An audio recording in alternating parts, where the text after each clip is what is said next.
ফেসবুকে স্ট্যাটাস দেখলাম সানি ভাই বলল চলচ্চিত্র শিল্পী সমিতি থেকে তার সদস্য পদ প্রত্যাহার করে নেবে।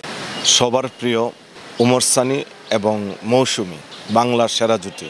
এই সেরা জুটিকে মানুষ যেভাবে গ্রহণ করেছে এইটা কখনোই ভুলবে না মানুষ। এমনও সময় গেছে সানি ভাই এবং মৌসুমী ম্যাডামের ছবি দেখার জন্য মানুষ উৎপেতে থাকত। তাদের জুটিটা ছিল সেরা জুটি। কালক্রমে সেই জুটি এখন মানুষের মনে আছে যদি তারা স্কিনে নেই। বাট ওমর সানি ভাই বেসিক্যালি একজন সুন্দর মনের মানুষ, বড় মনের মানুষ, সহজ সরল মানুষ। তার সাথে না মিশলে আসলে বিষয়টা বোঝা যাবে না উনি কত ভালো মানুষ।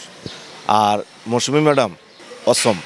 এই সেরা জুটি দিন দিন কেমন জানি আমাদের কাছ থেকে হারিয়ে যাচ্ছে। তাদের ধরে রাখার দায়িত্ব ফিল্ম ইন্ডাস্ট্রির, মিডিয়ার। প্রিয়দর্শনী বাংলাদেশে একজনই আছে, সেটা হচ্ছে মৌসুমী। আজকে মৌসুমী ম্যাডাম আমেরিকাতে, সানি ভাই বাংলাদেশে। আজকে একটা ফেসবুকে স্ট্যাটাস দেখলাম সানি ভাই বলল চলচ্চিত্র শিল্পী সমিতি থেকে তার সদস্য পদ প্রত্যাহার করে নেবে। Very sad. এটা আমাদের জন্য দুঃখ, আমাদের জন্য লজ্জা, আমাদের জন্য কষ্ট। কেন উঠিয়ে নেবেন সেটা একান্তই সানি ভাইয়ের বিষয়, এটা আমাদের বিষয় না। বাট নিশ্চয় এমন কোনো ঘটনা ঘটেছে বা মনে কষ্ট পেয়েছে যে জন্য উনি এই সিদ্ধান্ত নিচ্ছেন। কিন্তু আমার জানা মতে ফিল্ম ইন্ডাস্ট্রিতে মনোয়ার হোসেন ডিপজল ভাই তাদের একটা অভিভাবক, মৌসুমী সানি মৌসুমী। এবং ডিপজল ভাইয়ের বাসায় আমরা অসংখ্যবার মিটিংয়ে বসেছি, অসংখ্যবার। এই যে ডিপজল ভাইয়ের সাথে ভালো একটা রিলেশন, এইটা অস্বীকার করতে পারবে না কোনো দিনই। আর মিশা ভাই হচ্ছে সানি ভাই এবং মৌসুমী ম্যাডামের বন্ধু, শুধু বন্ধু না, জানে জিগের দুস্থ বলে যেটাকে। হঠাৎ করে এই সংগঠনে আসার পর সানি ভাই কেন তার সদস্যপদ উঠিয়ে নিতে চাচ্ছেন, এইটা রহস্যময় না ইচ্ছাকৃত, এইটা বুঝতে পারছি না। আমি ব্যক্তিগতভাবে খুব কষ্ট পাচ্ছি যে সানি ভাইয়ের মতো একজন বড় মনের মানুষ, সাদা মনের মানুষ কেন এই সিদ্ধান্ত নিচ্ছেন। কারণ এখনকার প্যানেল তো তার ঘরের প্যানেল। নিপুণদের অনেক জুনিয়র ছিল বা অ্যাডজাস্ট হতে পারে না, সেটা আলাদা হিসাব। মৌসুমী ম্যাডাম এবং সানি ভাই যখন ইলেকশন করতো আমি দেখছি তাদের মধ্যে যে আন্তরিকতা।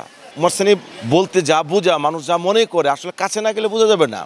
সে বাসা থেকে খিচুড়ি পাক করে মৌসুমী ম্যাডাম দিল, উনি নিয়ে এসে নিজের হাতে খাওয়াচ্ছে শিল্পীদের, আমার চোখে দেখা।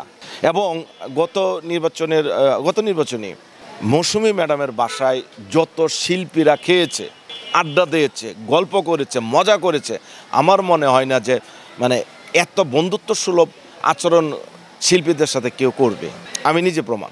কিন্তু হঠাৎ করে এখন তার সদস্যপদ নিয়ে নিবে, এইটা আমি মেনে নিতে পারছি না।